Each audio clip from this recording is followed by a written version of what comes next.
Same lang yung naming na with alkenes. Ano lang ang papalitan mo yung engine? Wala parang alkene, engine, patangay, engine. Kung cyclo yan, lalagyan mo lang ng cyclo sa ulisan. Okay? Kaya nga ito, profile, ito, cyclo, cyclo.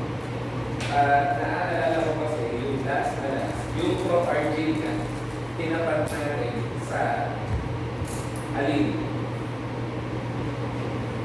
Ano nga tawag difference? Special name sila. Sige. Yung nga lang, pag alin, double button. Pag pro-argine, triple button. Paano nga sila ginagamit? Pag nakita mo sila, pakalala mo lang sila, kasi nakita mo si pro-argine, lagay mo agad pro-argine. Nakita mo si alin, lagay mo si alin. At pag may nakakabit na something, papakalala mo rin. Para hindi mo tayo yan, pro-argine, bromine. Okay? So, patay nila tayo sa sikat na property na benzene ring. Ano nga ang benzene? Alam natin, aromatic. Para masabing aromatic ang substance, kailangan meron siyang delocalized electrons. Delocalized electrons. So, para mag-differentiate muna natin yung dalawa, ano nga pag-localize, localize natin. Pwede nag-stay lang sa isang region. Pag hindi localize, hindi nag-stay sa isang region. So, kailan nagiging delocalized nga ang electron na mahalagang concept sa biochem. Maraming mahirap na panahon sa biochem. Sa kanya connected sa delocalized electrons. Ang dami sinasabi ng libro ng review center ng Samarian. Pag sinabing delocalized ang electron, nasa loob siya ng p orbital. Yun na yun. Yung nga lang, kailangan sana alam mo kung sino yung mga may p orbital na yan. Sino nga magkakaroon ng p orbital? Siyempre, sp3 ba, sp2 ba, o sp? Sino yung may natitira lagi na p orbital? Hindi nga sa sp3. Tama? Ano, tanda ba? Sa sp3 kasi, apat na sp3 hybrids. Hindi kaya ng sp2, tatlo lang ang sp2 hybrids. Diba? Nagpa-trigonal planar na.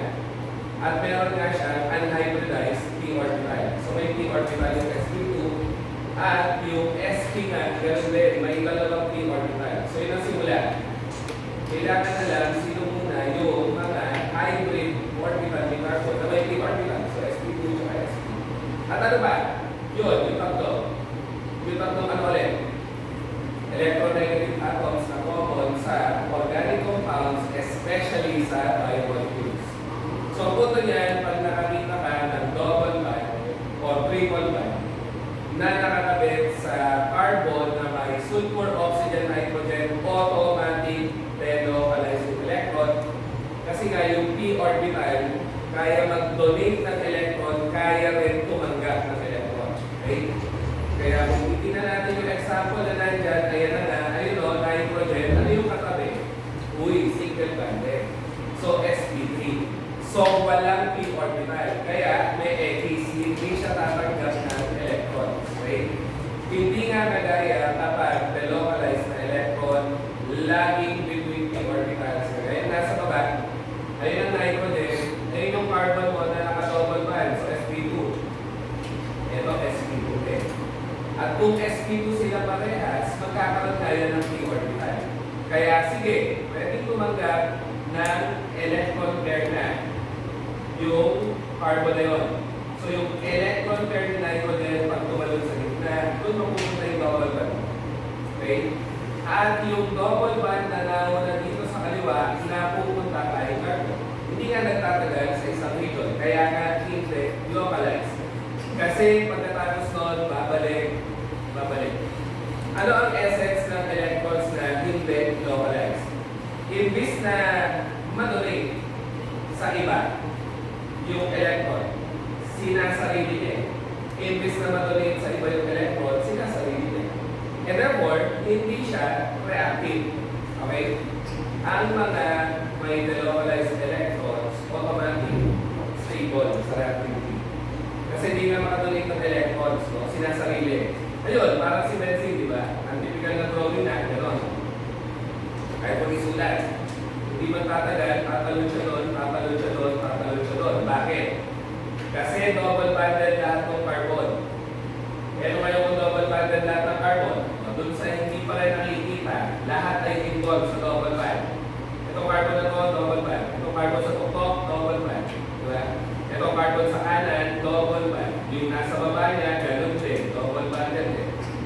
carbon sa baba, double bonded. Yung carbon na nasa kaliwa, double bonded. Lahat sila mag-iikot sa double bond. So lahat sila sp2. So lahat sila may p orbital. Kaya pwedeng lumipat yung electron doon, pwedeng lumipat doon, pwedeng lumipat doon. At ang makukuha mong structure, kahit pag-open ka, yung electron na yun na nasa kaliwa, nasa kanan na. Yung nasa kanan naman, bababa.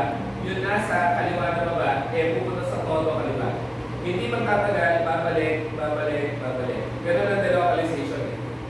Hindi nga nagtatagal yung electron sa isang region. Kaya nga, ang totoong itsura ng benzene ay gano'n. Umiikot yung electron sa loob kasi. Okay? So yun. At sinabi na natin kanina, ang delocalization ay lagi nag-lead sa stability. Lagi.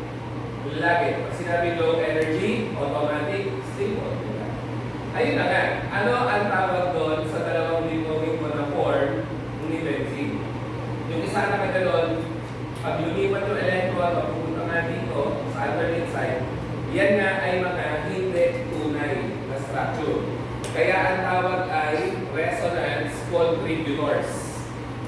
Kasi ang totoong structure yung pinagsama ng dalawa na tinatawag nga natin resonance hybrid. So ito nga na may bilog sa loob ay resonance hybrid na totoong structure ni benzene. Yun lang ang sinasabi sa next slide. At ang libro nga, nilagay ko pa yung author ni Paula Yurkanis Cruz. Dalawa yan na okay sa organ. Si Paula Yurkanis Cruz, si John McMurray. Marami silang pang-part na sinasabi. Naggamit ko sa undergrad. Ano nga sabi ni Paula Yurkanis Cruz? Parang ano yan? Parang rhino at saka dragon. Rhino. Sorry, unicorn at dragon. No? Imaginary. Pero pag nagsama together, nagiging totoo. So naniniwala pa kayo na ang unicorn at dragon ay nagkakaanak ng rhino? Hindi. Kaya ewan ko naging Paula Yurkanis Cruz. Pero kasi kung matalas na ang mata ko, yung tenga na yung sungay, ayun. So tama, sa mga unicorn at dragon, nagiging rhino. Anak na siya nung dalawa. So punto, yung rhino, totoo, dragon at unicorn, imaginary. Although yes, some people I know disagree. Totoo daw ang unicorn, totoo daw ang dragon. Ewan ko, alam ko totoo, dinosaurs na. Pero dragon, parang lang. Anyway, so yun na nga, so much for that. Ayun na nga yung mga contributors, ayun na nga. Okay? Kaya again, natatandaan mo lang, yung contributor lang, imaginary lang. Imaginary lang. Yung magkasama together na hybrid ng tawag at totoong structure. Moving forward na tayo sa pinaka-rule para malaman mo kung aromatic o hindi ang isang molecule. Hackers rule nga ang tawag. Dapat alam na alam para saan nga siya automaticity. Napunta sa pharmacology, sorry. Hackers rule for aromaticity kasi gusto ko sabihin. Automaticity ng puso. Anyways, so ano mga criteria? Una, kailangan cyclic. Ulit ng cyclic. Sarado. Close shape. Dapat planar. Ano yung sabihin ng planar?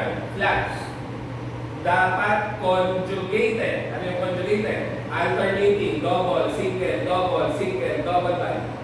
Dapat uninterrupted daw yung pi cloud. Ano ibig sabihin? Uninterrupted yung pi cloud. Parang kay benzene.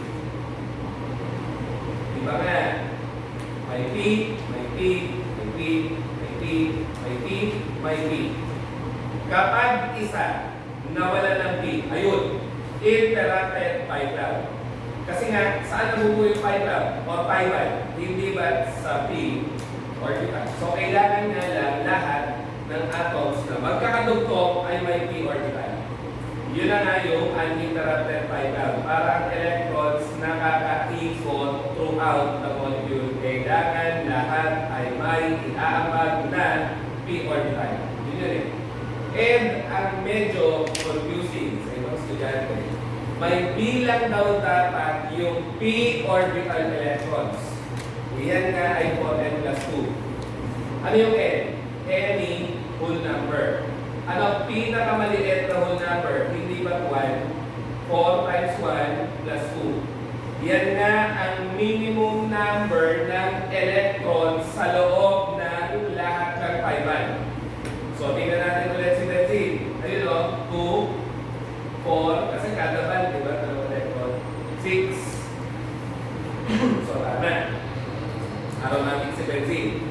Kasi pasok siya sa 4n plus 2. Ano pa ang pwede? Pwede 4 times 2 plus 2. Pwede 10. Ang second minimum number na p orbital electrons. And lastly, just to provide an example, 4 times 3 plus 2, ilan na yan? 14. Yan naman ang third lowest number na posibleng pi band electrons para masabing aromatic.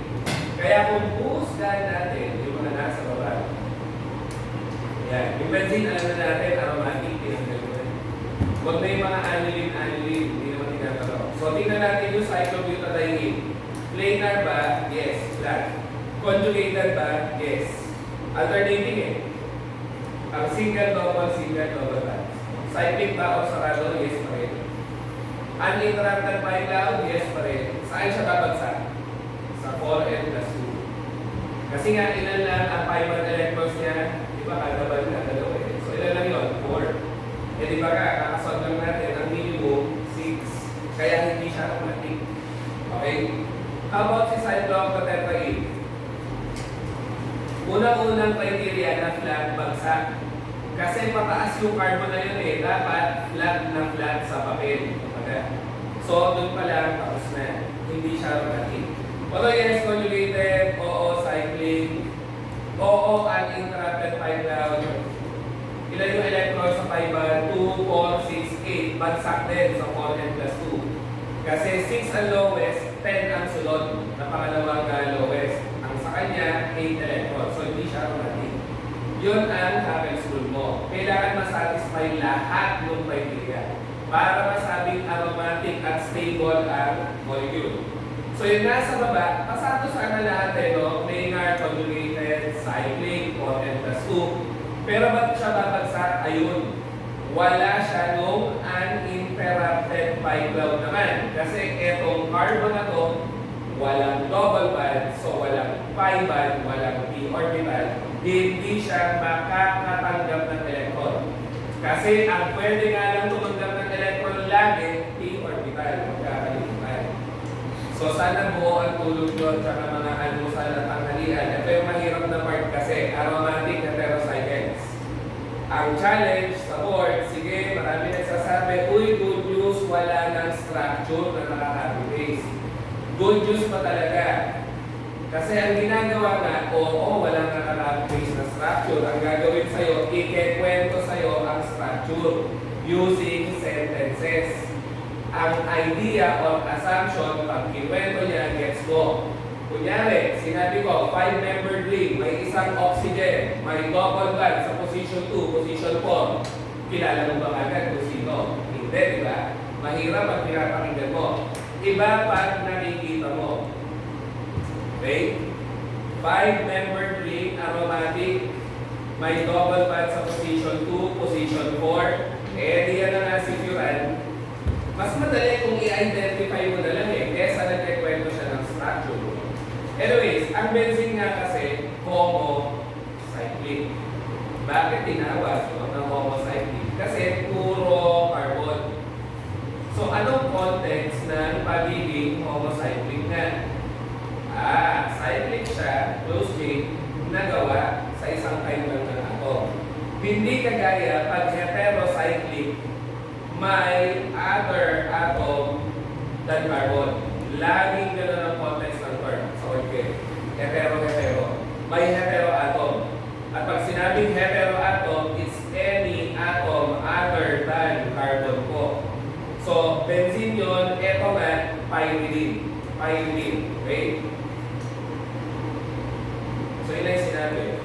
Pag aromatic heterocycle, cyclic compound pa rin yan, na aromatic, so susunod pa rin sa Havel's rule, yun nga lang, may other atom than carbon. At common nga sila sa mga natural products. Bicom, di ba? So, umpisahan natin sa 6-membered ring. I-trace nyo dyan sa notes kung ano yung tinutukoy ko. Kasi kailangan natin step by step. So, ayan. 6-membered ring nga si pyridine. 6-membered ring na may nitrogen. Yun lang. Meron ka kasing makikita sa pharmacognosina na 6-membered ring na may nitrogen, kaso ganyan. Hindi siya aromatic. So yung pyridine na nasa loob, aromatic yan. Sino yung counterpart niya na non-aromatic piperidine? At kung kayo ay mahilig sa PICOG, sa topic na alkaloids, laging yan ang una. Pyridine, piperidine, alkaloids. Okay? Alkaloids na sila.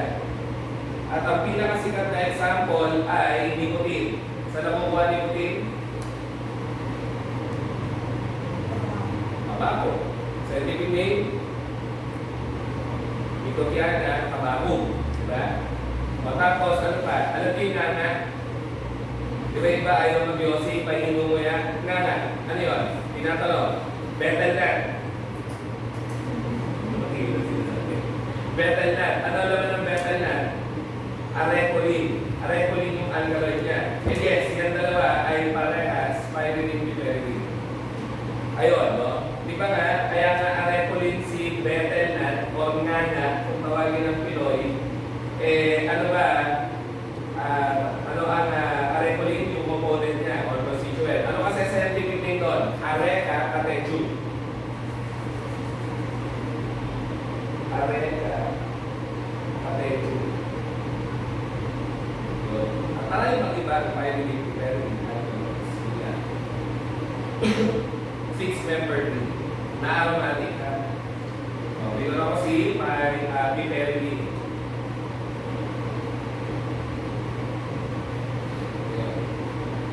Gawin natin dalawang nitrogen.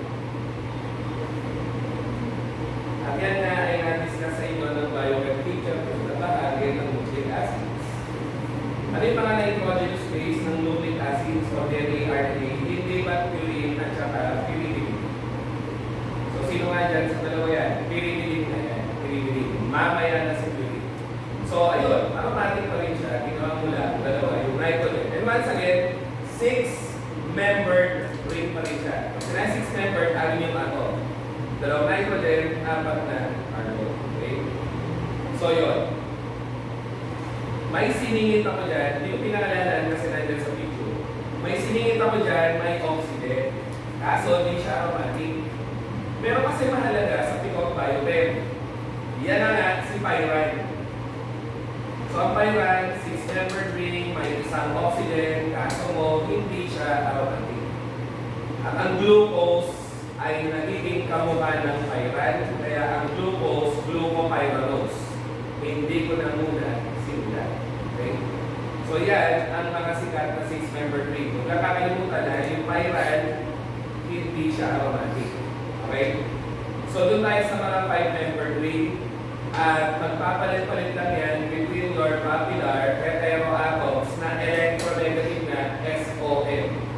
So yun, makikita yan sa picture. Ano po? Kapag ang laman ay sulfur, iodine. Pag ang laman ay oxygen, fluoride. Pag ang laman ay nitrogen, pyrrole. Nandiyan nga sa unang strip. So hindi ka mamamalit sa tao na ay sulfur kasi basta may sulfur, may tayo. So tayo din. Ayun na ang fluoride.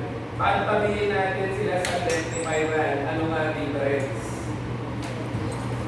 Si fluoride, 1, 2, 3, 4, 5. 5-membered. Si pyrine, 1, 2, 3, 4, 5, 6. Nakatingin lang ako sa P. Balik pa rin ko yung P. 6-membered ring. Okay? Si pyrine. Si pyrine, 5-membered. Si pyrrole, wala akong memory strategy. Pero sobrang common kasi kaya ako natatandaan si pyrrole. Okay? So yun, pyrrole. Oo nga. Meron din siyang non-aromatic counterpart. Na makikita mo sa ibang gamot. Non-aromatic, so mawala yung double bond. At yan nga si pyrrolidine. Ang sabi ko nga, hindi ka naman mali, parang pyrrolidine. Pyrrolidine, hindi nga lang aromatic. Kasi yung pyrrole, aromatic. Okay? 5-membered rings sa lowest string dito sa baba. Papakita ko lang na dito yan galing. Ay pyrrole.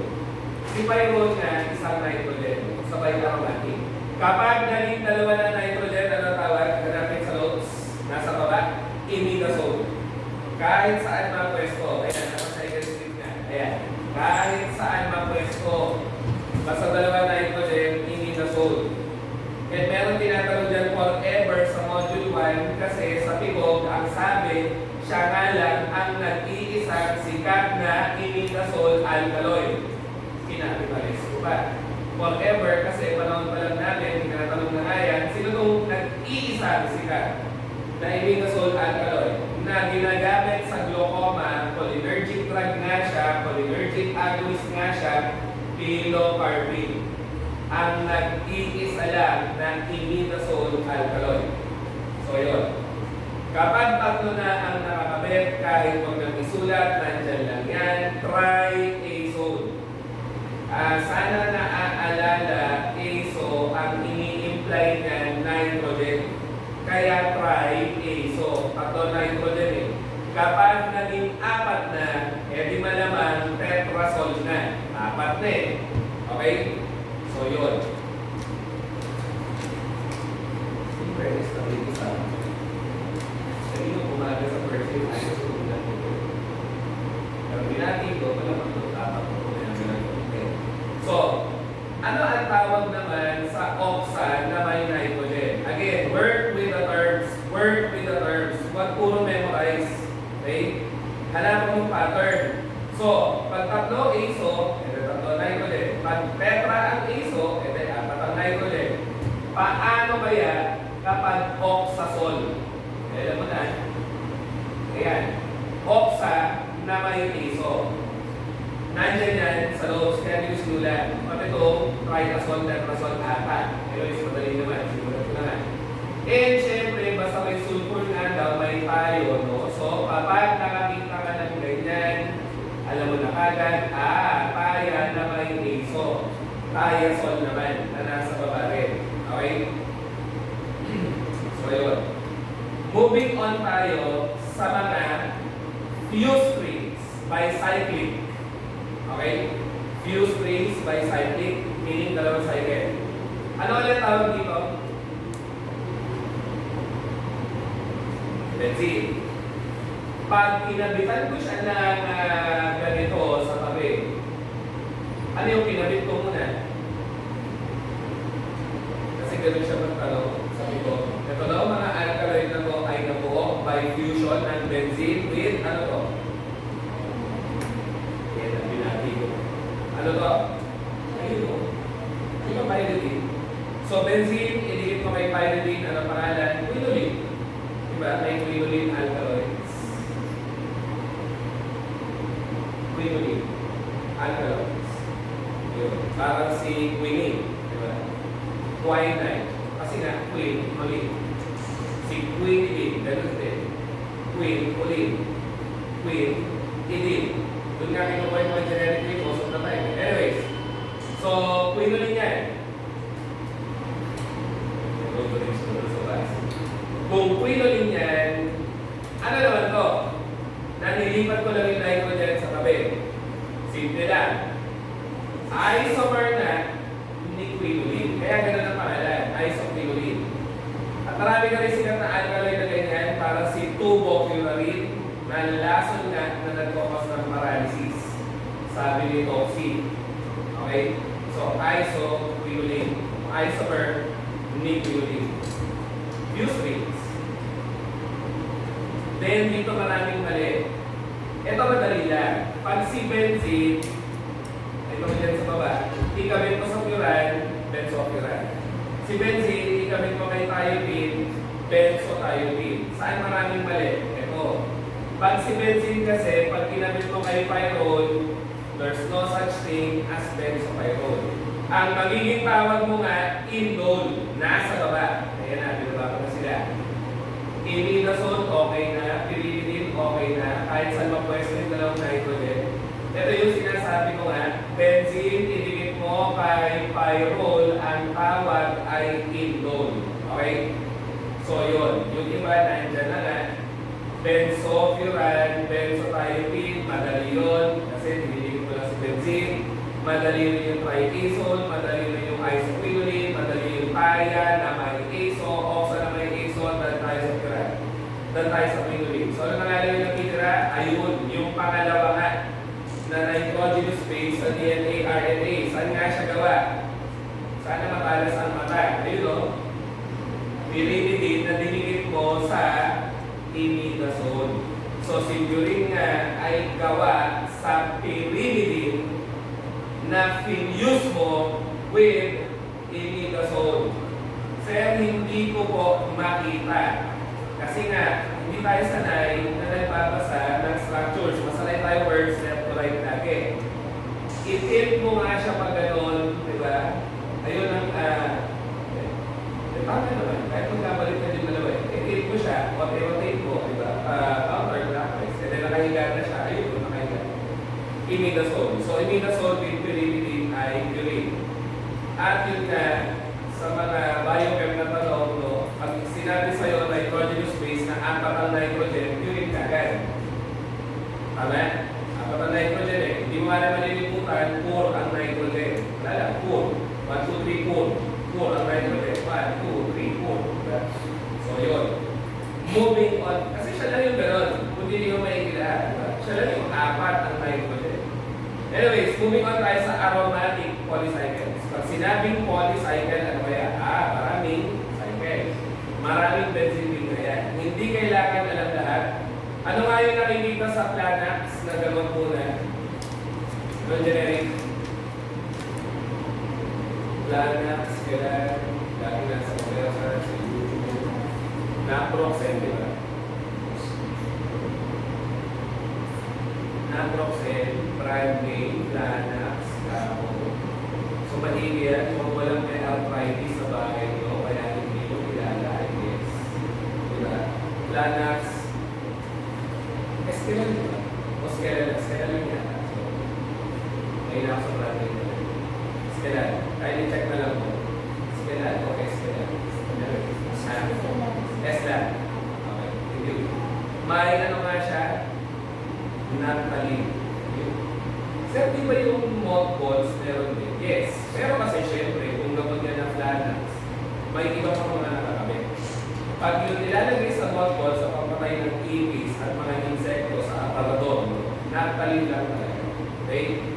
Gawin mo tatlo, anthracene, hindi masyadong tinatalo. Ngayon, iakyat mo yung benzene ring dito. Ayan, sikat yan. Na nakikita sa morphine. Phenanthrene na. Lagyan mo nga lang yan ng oxygen, yan ay morphine na halos. Okay? Yun. So may ito yan sa opioids.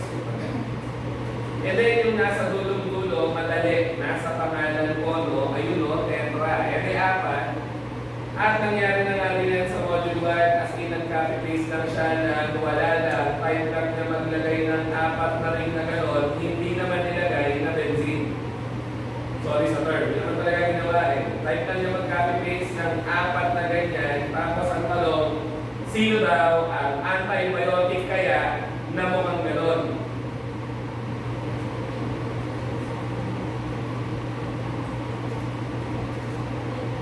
Ano? Tetra ano? Tetracycline. Ano ba tetracycline? Wala lang, sabi mo yung pangalan.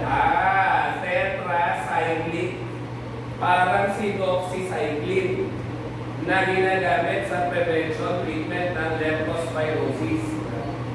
Yun, apat ang cycle. Saan pa ginagamit ang doxycycline? Pwede siyang inumin for pimples, di ba? Pag-eradicate ng tigyawan. Nga lang, may kasama ibang gamot. Okay? Eradicate means pwede hindi na siya bumalik. May chance na hindi siya babalik. Goal ko yan. Anyways. Ayun. Triphenylene, pag na, wala pa naman natatanong doon. Si pyrene at saka, triphenylene, pag na, tricylene, pag na. Si pyrene, hindi na tinatanong. Pero, palagay ko narinig nyo na sa plain part dispensing, ointment, tubalwan, people to even. Si benzopyrene, di ba? Na nasa baba. Ayan. Benzo, kinabit mo sa pyrene. At ang benzo, kinabit mo sa baba. Why am I emphasizing sa baba? Kasi ang tawag dyan, pagpababa ang benzene, benzo-alpha-pyrene. Yan nga rin ay ginagamit sa designation sa biochem. Tama ba? Pag alpha, pababa. Pag beta, pataas. Beta, kasi gano'n ang symbol, no? Tama? Beta, gano'n ang symbol. Beta, gano'n ang symbol. Pero ang alpha, pababa. Ang beta, huwag mo nang tapusin. Yung gano'n lang, para maalala mo mataas ka. So yung benzene na nandito ay nasa baba. Kaya ang tawag dyan, benzo-alpha-pyrene. Kapag naman ang nakita mo, yung benzene ay nasa kabila at nasa na siya, nasa taas na. Ang tawag mo na benzo-beta-pyrene. Alpha pababa, beta pataas. More on that sa biochem din. So ano nga ang sikat kay benzo-a-pyrene? Sa Toxi, ang sabi, intercalating agent. Ano yung sabi ng isang intercalating agent? Naalala niyo ba yung DNA? Di ba gano'n? Double helix na gano'n? May mga naka-pair up na mga ring structures sa gitna. Ang benzo-pyrene, pag sinabing intercalating, sumisingit, sumisingit, sumisingit. Okay? Sa structure ng DNA. Kaya nga delikado yan ng mga carcinogen. Di ba nag-cause ng cancer yan? Mga intercalating agents na may benzo-pyrene. So saan mo nga makikita benzo-pyrene? Mataas nga yan kapag lagi kang nakain ng ano Tagalog ulit naman? Inihaw, di ba? Char, broiled foods. At sa yosi. Mataas sa inihaw, mataas sa nangingitim na part ng inihaw, to be specific. Yun. Tapos, ano nga ito? Benzo-pyrene. Sige. Ano sabi sa dispensing? Nag-i-induce yan ng enzymes for drug metabolism. Na-discuss din natin actually sa ointment at pickle 1, di ba? Ano ang ibig sabihin nun? Si benzo-pyrene, nagpapadami po ng enzymes mo na pangsira ng gamot. Kaya tendency pag araw-araw may kinakain na inihaw, malaki chance ang gamot nawawala ng epekto agad kasi ang benzo-pyrene ng inihaw ay nag-a-activate ng deactivation ng gamot. Diba? Pag metabolism ng gamot, it means deactivation. Okay? So yun.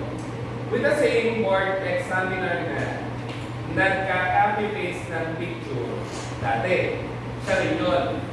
At para makita natin ang train of thoughts niya ngayon sa mga sentences na pinapekwento niya ng structure, ito yung mga sample ng mga tinanong na yan. As in siya mismo, as in yan din mismo yung mga pinape-paste niya. So, tingnan natin ang 1 to 3 kung matatalas na ang ating mata. Sana. Ano nakikita sa 1 to 3? Ang focus mo kasi, ang technique, huwag kang titingin sa labas. Doon lang sa link. Para-recognize mo sila agad. Kasi tayo nasasanay tayo na nagbabasa ng salita left to right. Hindi nga yan salita. Structure na Okay? So may code na nitrogen. Purine. Sila nga yung tatlong purine alkaloids. Nakita? 1, 2, 3, 4. Purine alkaloids. Yun nga lang, ano sabi ng Lipiko? Ang purine, pag na-oxidize, ang tawag mo nga, xanthin. Kaya nga, sa Picog, synonymous yan, purine or xanthin alkaloids. O yun. Saka mo yung pangalanan. At yung tatlo, laging tinatanong ang medical name sa module 2 na Picog Biochem. Ano yung una? Position 1 kasi yun Position 1, Position 2, Position 3, 4, 5, 6. Then, biglang 7, 8, 9. Doon ka lang titingin bale sa 1, sa 3, at saka sa 7. Si Sino nga yung una? 1,3,7 trimethylxanthine. Sino to? Seryoso ba? Pag pharma student ka, matututo ka uminom yan eh. Ako, second year pharma student na natuto uminom yan eh. Caffeine na nasa coffee. 1,3,7. Take note, 1,3,7 na, kaya tatlo ang methyl. Kasi sinabi ko na nga ata, balik sa 10. Pag kayo tinanong sa boards, yung STEM, yung tanong, lagi kang may magagandang distractors sa first choices. Kaya makikita mo doon sa unang-una pa lang, lalo pag careless ka at kinakabahan ka, yan ang nakalagay sa letter A. Mali ka na yan. Dimethyl eh. Ilan ba yun? Tatlo eh. Diba? Kaya ka naglagay ng tatlong number. So makikita mo sa bandang kabilang side, letter C, tama na. 1,3,7 trimethylxanthine. Yun ang piliin. Kaya nga, ang isa kong advice din, pag parang ang dali-dali ng tanong, huwag ka muna tumingin sa choices. Trust me, pag naka-review na kayo, madali na yun. 1,3,7 trimethylxanthine. So, pag sobrang dali na ng tanong tingnan, huwag ka muna tumingin sa choices kasi madidistract ka talaga, especially sa A at B. Okay? Yun lang. So, trimethyl lang. Kasi po, sino yung mga dimethyl? Sila lang. Ayan, yung number 2. O sige, ilagay ko pa. 1,3,7, caffeine. Okay. Yung number 2, 1,3. Diba? Wala na kasi sa 7. Yung number 3, ayun o, 3, 7. So, sino nga yung 1,3? Dimethylated xanthine o dimethylxanthine? Sino? Si Chope. Alam niyo yung Chope? Ha? Shara lang natin ang mga dito. Alam mo yung Chope? Lalaking Chope. Ay, ganun ka kabata? Hindi ka na makalagay. Chope. Pag Chope, Chope, mahiyain. Kasi ganito, di makaamin. Chope. So, sino nga usually Chope? Yung bata pa. 13 years old. Okay? 1,3 eh. Yung kabila kasi, palitan mo lang 3, 7, dimethylxanthine. Ito 37 na. Matanda na. Kaya nga theobromine. So, yun yung tatlong methylated xanthine. Caffeine ang pinakasikat na tinatanong din, si thiopylline o theophylline, sikat pa rin kasi diba, ginagamit pa rin yan na bronchodilator sa hika. Si theobromine, yung pwede mo nang kalimutan, si 3,7-dimethylxanthine kasi wala na sa market. Sobrang toxic, daming side effects. Okay? So, yun. I-break ko na. Tingnan natin yung number 4. Nakita nyo na yan kanina. 1, 2, 3, penantrin, naglagay ka ng oxygen sa gitna. Yan nga ay kanina nilagay ko dito morphine. O sinabi ko dyan, morphine. And yes, since 2006 ports up to 2025 ports, 6 na beses na pong nag-copy-paste o nakapag-copy-paste na morphine. Ang common na tanong, sino yung nakaka-copy-paste na picture? Minsan naman, ang tanong, yung nakaka-copy-paste na picture, ano daw ang gamit? Siyempre, alam mo na.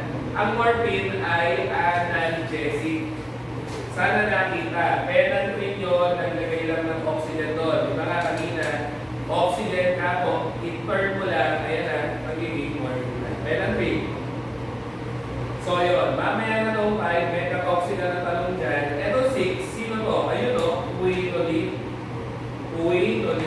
Di ba? Tama? So yun lang, yung laki ng structure, yun ay mahalaga, at yan nga yung gamot sa arrhythmia na quinidine. Si quinidine ay quinolin, madali. At yung 7, sa sobrang laki niya, actually, ito lang ang mahalaga. Kasi yun yung recognizable. Ang punto nga, maghanap ka ng recognizable pati pag nagre-review ka na sa self-study quiz mo. Kesa memorizing mo lahat yan, hindi naman practical. Okay? Hanapin mo yung recognizable. Uy, kilala ko yun na, benzopyrone. Ano nga ang benzopyrone? tinatawag na methylpyrrole, di ba? Tinatawag natin indole. At ano nga ang isa sa pinakasikat na unang na-discover na indole alkaloid sa pikog na naglo-lower ng blood pressure at antipsychotic na, reserpine. At saan nga nanggagaling ang reserpine? Sa Rauwolfia serpentina. Forever tinatanong. Rauwolfia serpentina.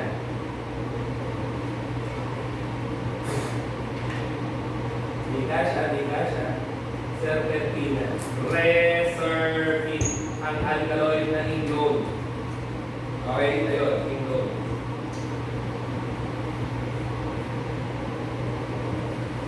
Yung break mo na kaya.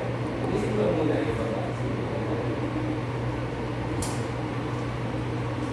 Sorry, tinuloy ko.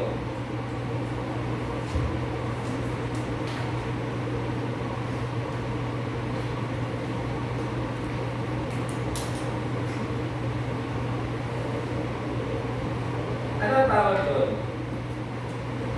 Malay ko dyan. Upuan na may tutok sa likod. Anyways, kung matalas sa mata natin, doon ko saglit. 1, 2, 3, 4, 5, 6. Sino yun? Na 6 member. Mamaya ko tingnan yun. Ano na? 1, 2, 3, 4, 5, 6. 6 member na may nitrogen. Pero hindi aromatic. Piperidine. Tapos, may makikita kasi natin si Tyler. Ito daw ay mga alkaloid na pinagsama piperidine. Okay? Yun po muna doon eh. Ito naman pa natin. Ano na yung kita mo? Iba eh. Iba pag okay o okay mo. 1, 2, 3, 4, 5. May nitrogen pa rin.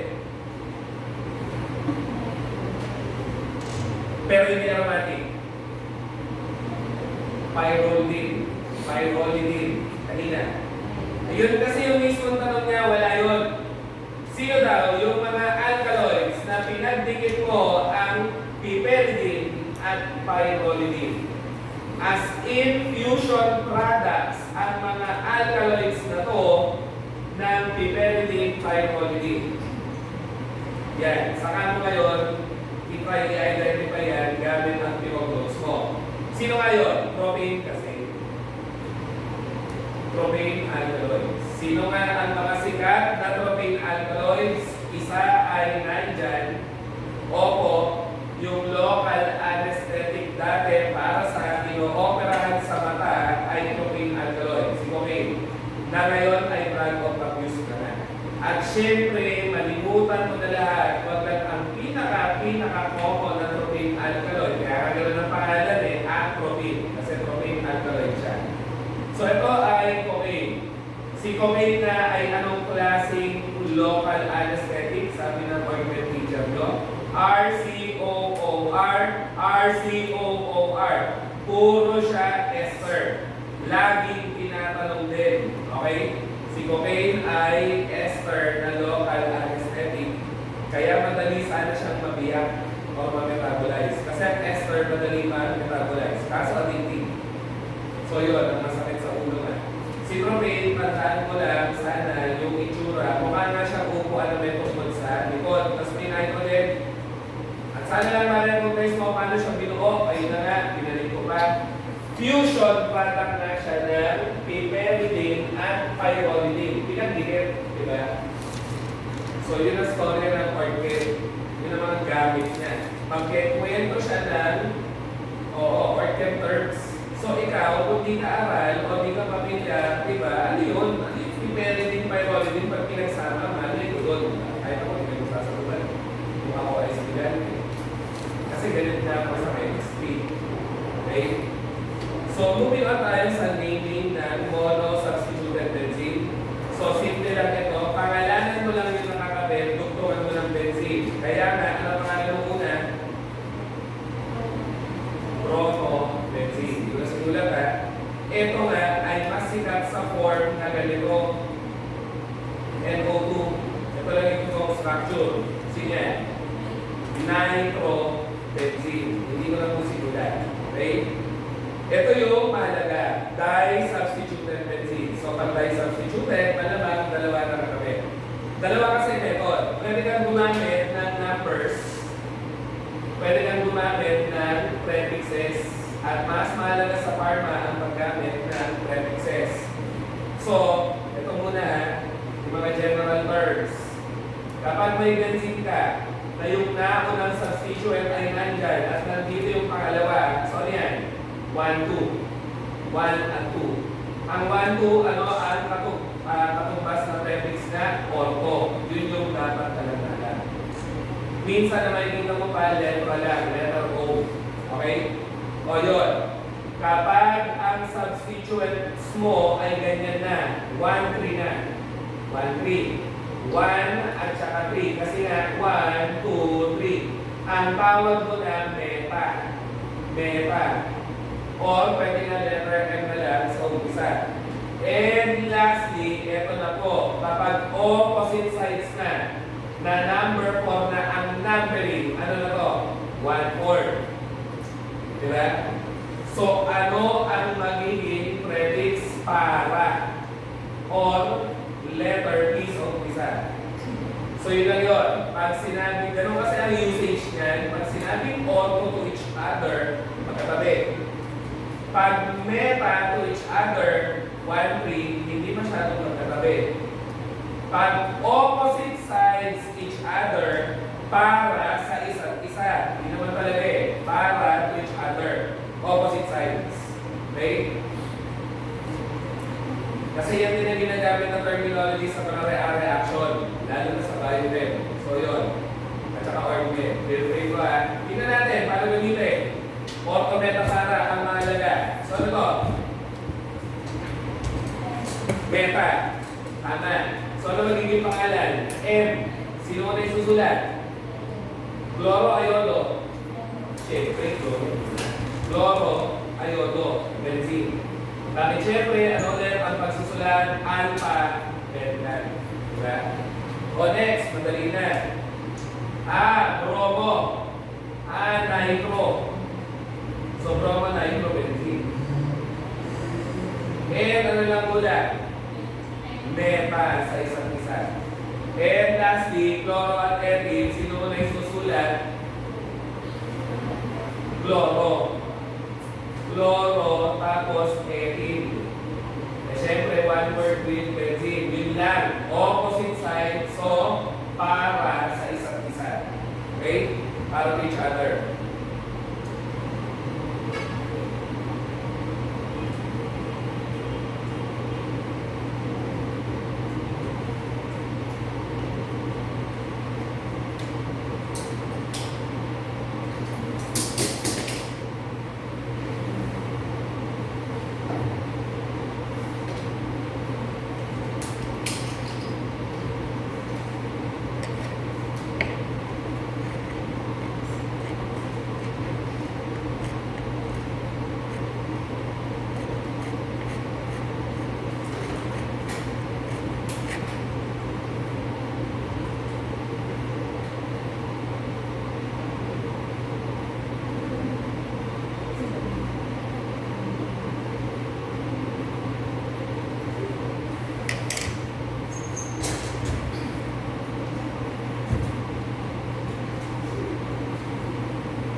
With the dente.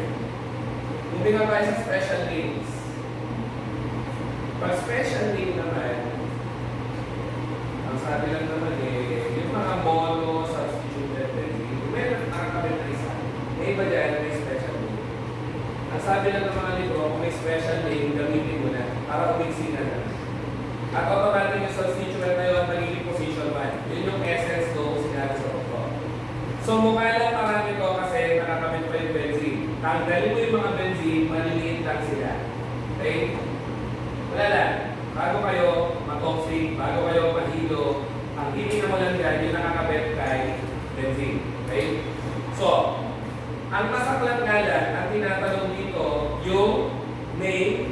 substituent ng inamended benzene, tapos ano ang magiging katumbas na special name. So, unahin natin to. Anong basa dito? Sana naalala, acetyl benzene. Ganun yan eh. Kasi na ilalagay sa tanong, acetyl benzene is black. So ano? Okay, tinanggap ko ha. Yun muna ang style. Pakalanan mo muna yung mga nakakabit. Kasi gano'n siya magtanong. So acetyl benzene, ano special name niya? Acetophenone. One word to hindi na nagkasya, acetophenone. Bakit nagkaganon sir? Eh kasi nga may acetyl, tapos may phenyl, tapos may ketone. Hindi ba ang ketone ay ano nga? R-C-O-R. Ketone. And R means any carbon attachment most of the time. So, to save me some space, hindi ko na ilalagay yung term na benzene. Obvious naman, lahat sila may benzene. So, pag ang tinanong sa'yo, isopropyl benzene, sino nga yan? Medyo mahirap, cumene. Ang layo kasi ng tunog. At wala rin explanation, cumene. Isopropyl benzene ay cumene. Okay? Ano yung kasunod? Formyl benzene. Ano naman yung may formyl? Yan nga ay sikat sa pikog din na bahagi ng aldehyde ng glycoside na si glucobanilin. Ang lagi tinatanong si glucobanilin na ang glycoside di vanilla. So ano to? Formyl benzene. Sinabi ko na eh, nandun na yung sagot eh. Benzaldehyde. I hope that makes sense. Kasi nga, benzene siya na may aldehyde. Ganun lang. Kaya benzaldehyde, one word. So, formyl benzene is known as black benzaldehyde. Ito ay 4 board exams ago. Methyl benzene, sino daw? At saka yung lason na nasa rugby. Ay, wala sumagot. Toluene. Ano nga si toluene? Methyl. Methyl benzene. Methyl benzene. So, eto tayo sa baba. Ano pangalan ng una? Carboxybenzene. Kasi may carboxylic acid. At carboxybenzene ay kilala sa tawag na madali, benzoic acid. Simple lang eh. Benzene, pinapitan mo ng carboxylic acid na rin. Benzoic acid. Ano kasi ang nagamit ng benzoic acid sa DDS Malu? Preservative ng mga oral dosage forms. Nasa jackpot nga yan minsan at saka tetrapack uses. Kung ikaw ay malabosisi ng mga ingredients nila, may iba mo yan. Yung kasunod madali, cyanobenzene. Kasi may cyanide. Cyanobenzene. Ang mahirap tuloy yung special name, benzonitrile. Pero again, kung alam mo ang nitrite ay cyanide, hindi ka makamali. Ayun. Then yung kasunod ay halos kapatid ng toluene. Okay? Pero hindi na siya lason sa rugby. Yan ay common mo nang makikita sa plastic balloon. Opo, pati yun sinasama sa tanong. Ang module 1, huwag mong asahan na pang-pharma lang. Anything under the sun, pwedeng itanong sa module 1. So, sino nga ito yung organic compound na makikita mo sa plastic balloon? Ayan na ngayon. Dimethylbenzene. Pero kasi sa QC, sikat yan eh. Sa QC2. QC2 hindi. QC1, analysis 1. Pero wala akong maalala nila. Tagal na doon. Tsaka online pa kayo doon. So ano nga, dimethylbenzene ay tinatawag din ano nga, xylene. Xylene. XYLEN. Xylene. At ang xylene pwede tatlo. Tama ba? Bakit? Ulit. Dimethylbenzene is xylene. Sinasabi ni sir, pwede yung tatlo. Bakit? Disubstituted eh.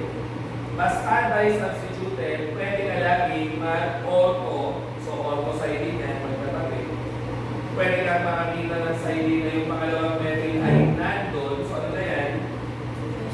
Meta-xylene. Meta-xylene. Pag opposite side na, para. Laging gano'n. Pwede ang ortho-meta para. Basta dalawa sa substituent mo. Okay? So yun, moving on tayo dito sa kasunod, methyl na may oxy. Di methoxy. Methoxybenzene, ano ang tawag? Malayo din ang tunog, anisol. Anisol. At yan nga ay ginagamit na fixative sa pabango para tumagal ang amoy. Nagpe-prevent siya ng volatilization o pabango. At yung nasa baba na strip, lahat yan mahalaga sobra, lalo na yung patok nasa dulo. So ano to? Vinyl, di ba? Vinyl benzene is also known as styrene. At oo, nakikita mo nga yan, polystyrene. Di ba? At ano yung kasunod? Hydroxybenzene.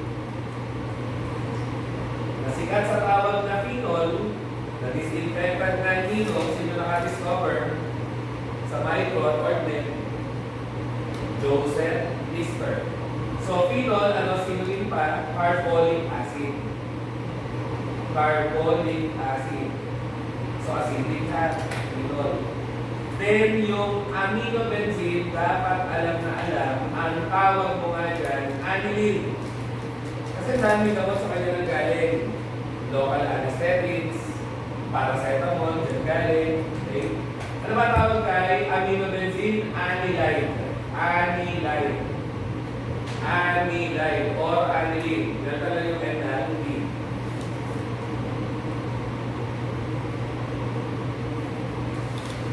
Ito na. Kung aniline to, ano to? At yan nga ang sinaunang anti-fever, anti-pyretic, at analgesic. Ano ulit basa doon? Acetyl. Kanina di ba? Acetyl. So, acetyl, ikinabit ko sa aniline. Acetanilide nga. Huwag na yung pangalan niya bilang benzene. Ang mahalaga lang dyan, acetanilide nga. Bale, ang sinauna na anti-pyretic o gamot na mag-lower ng body temp sa fever at analgesic. Okay? Siya yung unang-una actually. Ako yung pinakauna, aniline eh. Kaso, hindi siya generally accepted. Until we created acetanilide na nilagyan mo lang ng acetyl actually yung nitrogen ni aniline. Kaya nga, acetanilide. Ayun. Then, pagtagal-tagal na elucidate na kaya pala siya anti-pyretic analgesic. Pag ininom mo ang gamot na punta sa atay, nagkakaroon ng OH dito. At pag may OH na siya dito sa atay, ano nang gamot yan? Sige. N na may acetyl. So, napakalaman mo na to. Diba? Tapos, benzene na may OH, kanina lang, ano tawag? Phenol. Sino mas mataas priority? Alcohol, amino, alcohol. Kaya dapat maging amino-phenol. Saan ko kinuha? Yung amino na nakabit sa pyrrolidine phenol. At asan ang phenol at amino sa isa't isa? Para sa isa't isa. Tama? Kaya nga sa reseta, yun na lang makikita mo. Acetyl para amino-phenol. Acetyl para amino-phenol. Na ang generic name nga sa ibang bansa, acetaminophen. Nasa Pilipinas na, ano generic name naman? Para acetamide phenol nga kasi siya. Ang alternate chemical name. Phenol, benzene na may OH. Sa opposite side niya may acetylamide. Kaya nga, para acetylamide na nakakabit kay phenol ay paracetamol. Yun na nga. Si acetanilide, kung ginamit sa lagnat at pain, walang nakakaalam na sa atay pala nagiging paracetamol. Since ang acetanilide mababa ang efficacy, at natuklasan natin na paracetamol pala ang active metabolite niya, why not create paracetamol na lang? And eventually, si paracetamol na lang ang naging drug of choice for fever and simple or minor pain. Diba? Ayun. Yan ang story ha. may paracetamol, may aniline, at may acetamiline. Sila nga ay related sa isa't isa. So, nireset ko lang. Pag aminobenzene, aniline. Lagyan mo ng acetyl, acetamiline. Lagyan mo ng OH, ayun na. Paracetamol na. Okay? So, yun. Gamitin natin yung sinabi sa special name. Sabi nga, kung meron ka lang magagamit no, na special name, gamitin mo at automatic position 1. Ayan na. So, doon sa unang example, ayun ay may special name. Kasi, ano tinawag natin mo kanina, toluene. So, automatic, ano to, chlorotoluene. 2-chlorotoluene. Pero again, pag substituted nga, mas mahalaga po ang paggamit ng ortho, meta, para. Kaya we would rather use ortho-chlorotoluene. O, madali niyo, kasunod. Sino may parent chain or may coupling? Ayun.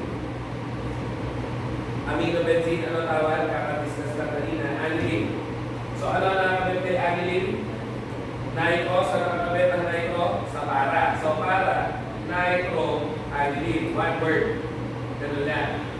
And lastly, ayun naman siya. Ano yun? Benzene may OH. Kanina lang, hydroxybenzene. Similar kung may OH, alcohol. So, phenylol. Phenol. Di ba? Phenol. So, ano to? Ano yung nasa tabi niya? Ethyl. So, ano yan? Ortho, ethyl, phenol. Ganun lang.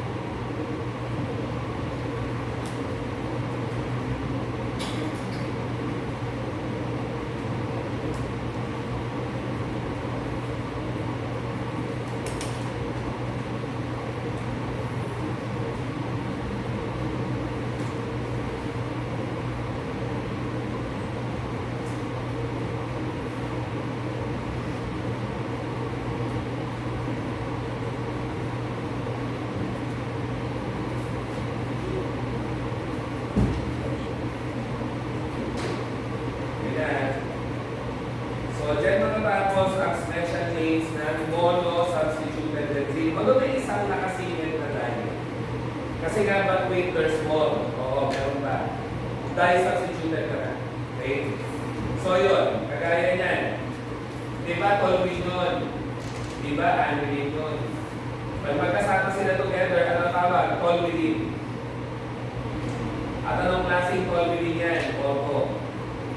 At yan nga ay nanggagaling sa sikat na local anesthetic na prilocaine. Kaya nga ang sabi ng Toxi, ang prilocaine mo kapag lagi mong gamit at kaiipon ang orthotoluene nagkokos ng methemoglobinemia. More on that sa ibang topics na lang. Ang tinatanong nga kasi doon, methemoglobinemia. Sino daw yung methemoglobinemia metabolite ng prilocaine, so orcheter na siya. Orthotoluene. Ito alam na natin, silene, di ba? This time, meta sa isa't isa, so metasilene. Dapat alam na alam ang pinaka-effective at potent na phenol derivative ay may para sa OH or may opposite substituent sa OH. So, nung nga pag hydroxybenzene for the fourth time, phenol. Pag may methyl na, ang tawag mo na cresol. Para cresol na yan. Mali. Okay? Ay, mali. Dito na lang sa baba. Then, mas popular pa nga yung mga dihydroxybenzene. Ang mga dihydroxybenzene, pwede 1,2, 1,3, 1,4. Kasi dihydroxy. At lahat yan na itanong na sa board examiner without the structure ulit. So kapag 1,2 dihydroxy, ano nga yan? Siyempre ang full name 1,2 dihydroxy benzene. Minsan naman ang makikita mo wala yung 1,2. Ano nakalagay? Rather, ortho.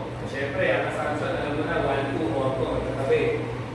Then, yung kasunod ay 1,3 or meta. Then, yung last ay 1,4. at ang tawag para. Pareha sila dihydroxybenzene ang parent chain. So, sino nga yung ortho or 1,2?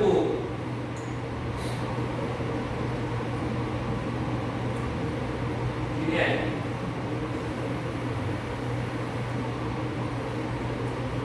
Catechol, di ba? Na nakikita saan catechol amine. Sino yung catechol amines? Norepinephrine, epinephrine, dopamine. Then yung meta sa isa't isa, resorcinol. Then yung opposite side sa isa't isa on 1,4 ay hydroquinone. Na sige, makikita mo sa maxipil kasi may hydrogen antioxidant yan para maiwasan ang pangingitim ng pimple scars. Pero ang hydroquinone na, ang sabi ng mga dermatologists, pag naka-solution, ma-effect. Dapat naka-ointment. Not to bash the product. Ito naman ang Pilipinas kasi. Oo, lalagay ng tamang active ingredient. Pero ilalagay sa maling dosage form. Ikaw naman, dahil nakikita mo yung active nandun, bibili ko. Pero hindi siya mag-work. Okay? Yun lang, ang sad reality. So, hindi nga lang lahat gano'n siya. Hindi lahat niloloko o binubulog ka. Dapat naka-clean ka yan or ointment para maging effective. At may dose pa kaya na effective? 5%. Kasi yung sa sister ko na may severe acne dati sa ito. Ayun. So, ortho, meta, para. Ortho, meta, para. Ano rin yung ortho? Catechol. Yung 1,3, dapat alam din, resorcinol. Yung mga gamot ka sa hika, ay may ganyan. At hydroquinone. Yung gamot sa hika nga, makikita mo sa generic niya, meta-proterenol. Kasi nga, meron siyang meta-OH. Meta-proterenol. Huwag na muna na sila. And, sorry na, pangal na siguro mga tenga nyo pag sinabi kong forever na sa boards, ang kasunod na molecule. Ortho-hydroxybenzoic acid nga ang tawag sa kanya. Ortho-hydroxybenzoic acid. Minsan, papalitan pa yon ng 2-hydroxybenzoic acid. Sino nga yan? Dapat alam na alam sa isang tingin, may alcohol, may acid. Yan nga agad ay salicylic acid. Ano nga gamit ng salicylic acid itself? Di ba may salicylic acid soaps, creams, ointments para sa balat? May mga solution lang tapos ilalagay sa tigyawan mismo kasi nga ano siya? Pangsunog na, literal. Keratolytic yan. Ano ang keratolytic? It's something that removes skin cells. Literal. Babalatan ka ng buhay. Siyempre, ang unang tatanggalin, dead skin cells. Okay? Oh, dead. Hindi na i-charge. Okay, bye. Kanina. Ba't ako? Hindi ba ito? Big light. Sorry. 30. Diba? 30 na ba? Pag-ulat ko, sira na nga siya. Sira na sa ulat. Sira na siya. Sira na rin ulo ng may-ari. So, pwede na yata. Yung pahinga na yun.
Okay.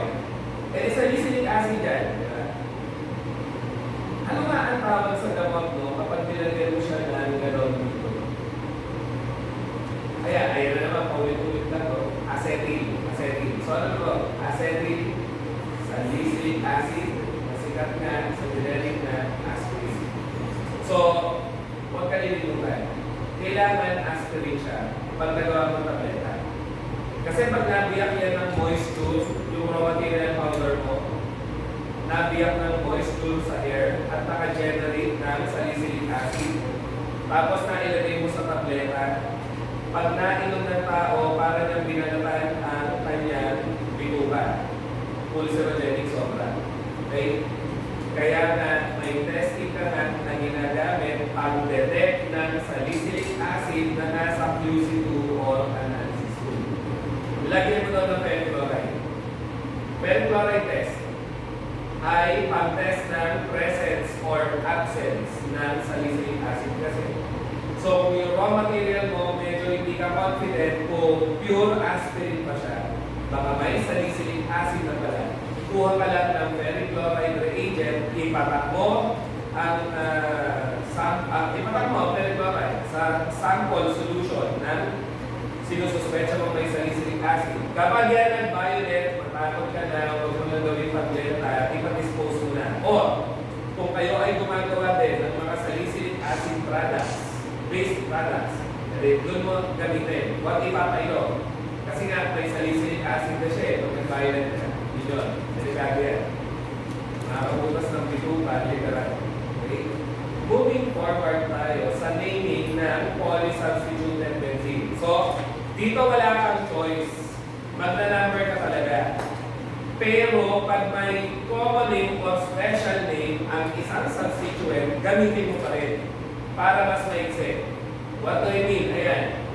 Chloro, bromo, walang common name. Pero, phenol, diba? Hydroxybenzene. At ano nga ang sabi ng rule kanina? Pag ginagamit mo po ang common name, automatic 1 na yun. Automatic 1 na yun. Wala kang magagawa kung hindi, mapapataas ang number ng iba. Kasi kailangan mo sundin yung substituent na ipinasok mo sa common name. So, phenol yun, meron siyang bromo, meron siyang chloro. So, final name, 3-bromo, 4-chloro-phenol. And then yung dulo, aminobenzene, aniline. Aniline, diba? So, ang aniline mo bale, ano nakakabit? Automatic 1. So, yung katabi, automatic 2. Kasi katabi, diba? Lowest possible number eh. Then 3, then 4. Ayun na, ano magiging final name? 2-ethyl at saka 4-iodine. Una may susulat, 2-ethyl. 2-ethyl, 4-iodine, one word lang, aniline. Ayos na. So, essence na doon, pag may common name si benzene, gamitin mo na. Okay? At yun nga lang, automatic 1. So, paano magpangalan ng aldehyde? Parang alcohol. Paano magpangalan ng alcohol? Pangalanan yung alkane, grabe ending, suffix mo all. Dito, suffix mo, ano kaya? Al. Ganun lang. Yan na. So, ilan ang carbon? Isa. Then, methane ring yan. Kaso, aldehyde. So, methanol. Next.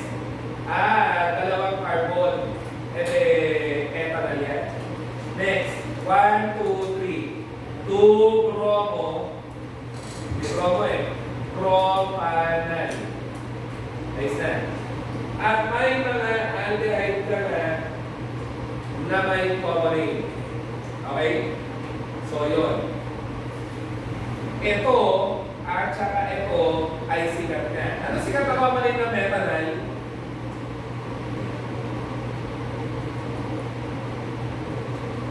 Oxy, bakit?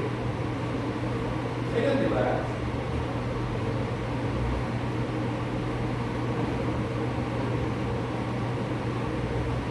Formaldehyde, formalin. Ito yung saan kaya galing si ethanol? O ano common name? Sana nasanay na ha? Basta magkakakita ka po ng dalawang carbon, tapos yung isa carbonyl, acid kagad. Acid, lalabas yung pangalan na acid sa umpisa. Acid. Ayan. Kaya nga di ba may acetic acid at may, ito na, acetaldehyde. Okay? So, ano yung kasunod? Acrolein. More on that mamaya. Acrolein. Then, ito naman, si crotonaldehyde. Na hindi naman masyadong mahalaga. Yung dulo, nakita na natin sa benzene, ano nga yan? Formyl benzene. Sino nga yun? Benzaldehyde. Remember yung formyl or form, isang carbon, yung acid, dalawang carbon. Maraming gamit sa basic organ o fundamental organ concepts. So yun. Filtrate mo na. Filtrate. Balik natin sa dito. Ano ba sa dito?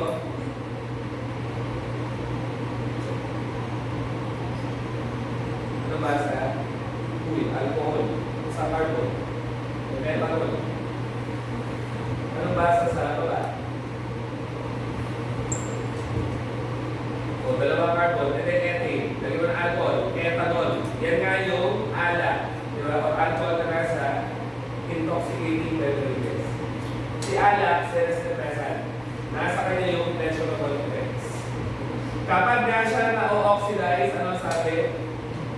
Ng toxic at ng mga related subjects. O ayan, sinuloy ko pang ganyan. Para mas kita natin, ethanol yan, no? Ano nga ang oxidation? Removal of hydrogen. Lagi. O kaya naman, addition of oxygen. So, sino na ulit ito? Ayan na naman siya. CH3CO, acetaldehyde. Yan nga ay magkakos ng nausea and vomiting. Yan nga ay magkakos ng pag-init ng pakiramdam. Yan nga ay magkakos ng pangangati. At ang mahalaga, siya nga ang hepatotoxic metabolite ng alak. Si alak mismo hindi lason sa atay. Yung metabolite niya upon oxidation ang reactive sa liver cells, causing alcoholic liver disease. At ang acetaldehyde niya, kailangan mo ma-oxidize further para siya ay hindi toxic. At yan ay excretable via the wee-wee. Kasi water soluble yan, may OH.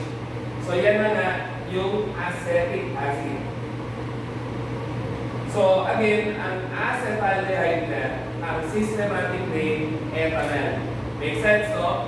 Si ethanol galing na kay ethanol kasi pag na-oxidize. So kapag nabubuo ang aldehyde, yan yung punto na ramdam mo, kung inom ka man, ramdam mo yung hilo, hindi yun dahil sa alak, dahil sa acetaldehyde. Yan yung pag-init ng pakiramdam, yan yung pangangati. Sa kanya yung nakasandal. O kaya napitin ng tao yun dahil kay acetaldehyde. O ano pa nga ang sabi ng neuropharmacology? Ang acetaldehyde mo, pag naipon sa utak, yan yung nagkakos ng ano? Ang over. Yun, kaya sakit-sakit sa ulo. Naipon ng acetaldehyde, nag-react sa neurons. Reactive din. Okay? Nasa kanya lahat ng unpleasurable effects ng alak. Kasi yung pleasurable o nakakatuwang epekto ng alak, yung high na high silang ganon, ay nasa ethanol.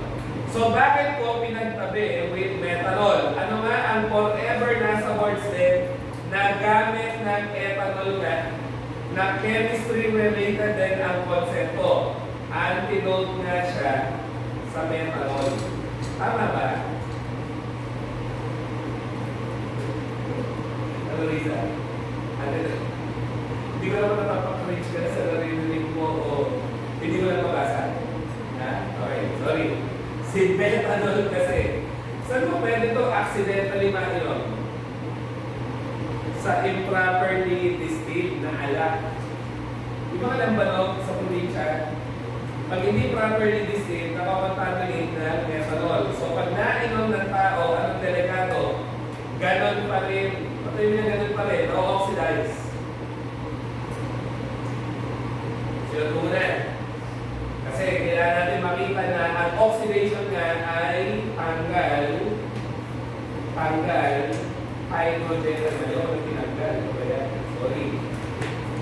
Balik, methanol, COH, tanggal, magiging ano yan? Aldehyde sa carbon ay formaldehyde, formalin. Kapag na-oxidize na, ayan na, makakabitan ng isa pang oxygen. Ito na nga si formaldehyde. So ano to? Formic acid.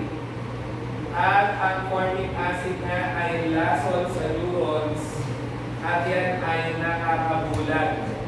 Yun ang toxicity ng formic acid na nanggagaling sa formaldehyde. Don't get me wrong, formaldehyde itself is also toxic. Di ba naman siya ng ano? Formaldehyde. Nag-anatomy lang pero may document pa. Ay, hindi na tayo. Anyways, nakakita na kayo ng tissue specimen sa lab. Yung mga heart, baga, ng tao, di pa. Sa lab natin, ikaw ko, ano ka boy? Amoy formaldehyde. Kasi preservative nga siya sa tissues. Pang-embalsa mo natin siya. Okay, pag may nainom ka lang manok, parang hindi na-embalsa mo ng buhay yung tao, di ba? Lala, rinpakla. So, anong gamit na ethanol? Antidote saan? Sa methanol. Yun na yun. Kasi nga, para sila ng enzyme na ginagamit, dehydrogenase. Remove hydrogen ay oxidative na enzyme. So, pag ang tao may nainom na methanol, tuturuan nga yan ng 50% ethanol para yung ethanol ang papasok sa dehydrogenase. Para mapigilan ang pagpasok ng methanol sa dehydrogenase, inuunahan yung ethanol. At pag siya pumasok sa dehydrogenase, edi mangyayari lahat ko. At ang maganda, hindi mangyayari ang formalin formation, formic acid formation. Okay? Huwag mo nga lang laging gagawin kasi nga lason sa atay pag naiipon ang acetaldehyde. Okay? Ayun. Meron pa tayong kamag-anak sa probinsya na nag-iinom ng hard drinks. Hindi napapansin ang gawain nila. Inom ng balog, maghuhugas na, magbabaldaw na beer. Same logic. Pag nakainom sila ng lambalog na may methanol, maghuhugas sila ng paint pilsen, Salming Light, Red Horse, para sure nga na kung may nainom na methanol, okay lang.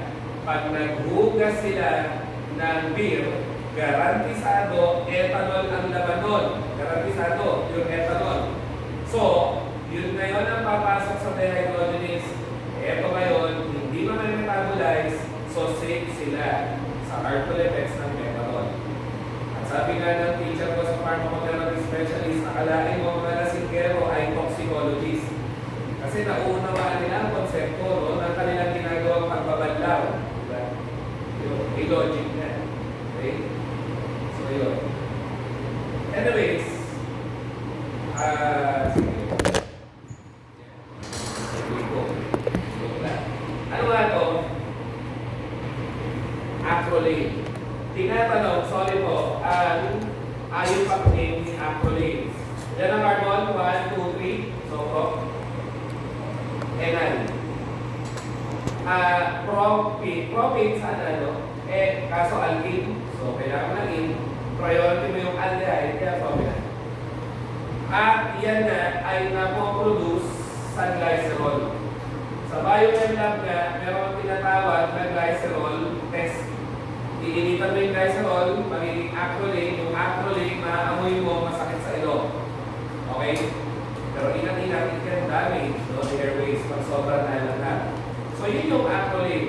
Sa pharmacology 2 nga lang, sino ba yung anti-cancer agents? Dalawa sila.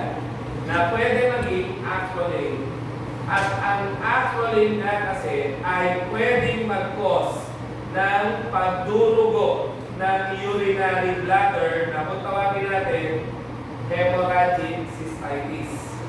Duduguin ang bladder mo pag naipon si acrolein.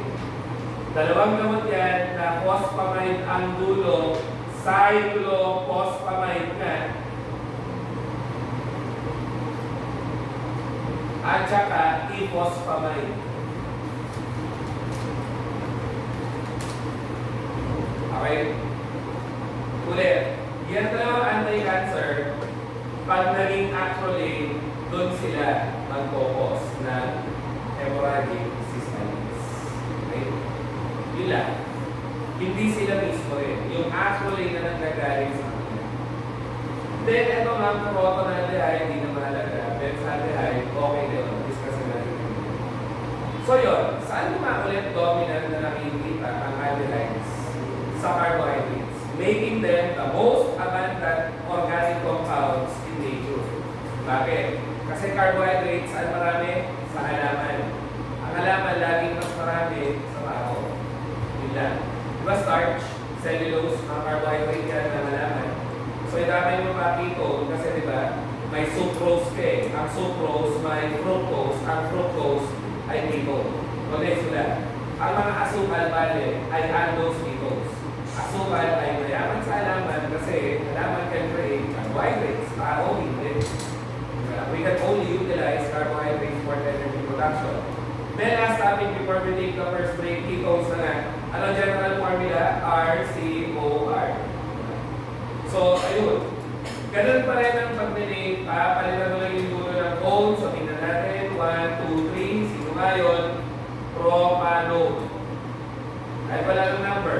Automatic 2 na yun. Kasi remember, pag ketone, laging may carbonate sa gitna-gitna na structure. At yan na nga ang smallest ketone. Kahit tatlong carbon, smallest. Kasi obligado ka magtatlong carbon dahil ang ketone na laging nasa gitna ng carbonate. Kasi pag naging hydrogen ang isa, automatic aldehyde eh, di ba? Dito siya ketone. Kaya nga ang smallest ketone ay tatlong carbon. At ang smallest aldehyde nga, si formaldehyde. Isang carbon lang. Pwede kasi yun sa aldehydes.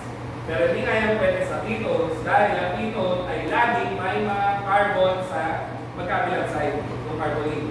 So, ano pangalan ng kasunod? 1, 2, 3, 4, 5, 6. Eh, di hexan 3 O. Okay? Lowest possible number. Priority nga lang should go to your carbonate kasi mataas ang priority niyan. So, 1, 2, 3, 4, 5, 6, 7. Ayun. May methyl sa position 6. May ketone sa position 2. All in all, ang parent chain nga niya, heptane. Kaso mo, hindi na siya totoong heptane. Ketone na. At nagkaroon na siya ng methyl sa position 6. Okay? So, yun. And meron pa rin ketones na may common name. Isa na ay sikat. Sino nga si propanone ulit? Na nasa nail polish remover na lason na? Acetone. Ayan, acetone. Kanina sa benzene rings, ano nga tinawag natin dito? Acetylphenyl ketone. Acetokenone. At ang benzene, pag may carbonate, anong naalala? Sana, benzoyl. May oxygen, benzoyl. Methylene din. So, benzoyl na may phenyl na may ketone. Yan na nga yung common name na one word. Benzophenone. Benzophenone. Kasi may benzoyl na may phenyl na may ketone. Okay? And, sino nga ulit yung mga RCO or acyl groups na may common name? Saan ka naalala? Di ba pag acyl ka, ano sabi natin? General formula yun. Oops. General formula yun. Pag determine mo na yung carbon ay hydrogen lang, sino nga ulit yan? Kanina lang, formyl. Formyl. Kapag ang nakita mo na ay CH3, paulit-ulit lang, lang, acetyl. Basta isa carbon form, basta dalawa carbon, acet. Provided may oxygen. Dapat may oxygen para maging acet, para maging form. Yun. At ito nga, yung pangatlo. Pag tinanggal ko yun, anong basa ka ko? Benzoyl. Sila nga ay mga acyl groups na may common name na pangatlong beses na yata natin diniscuss. Formyl, acetyl, benzoyl. Okay? Iihito natin dyan kasi mahihilo kayo sa carboxylic acids dahil ang dami-dami dyan ay common name. Break muna. Mag-recharge, mag-recharge.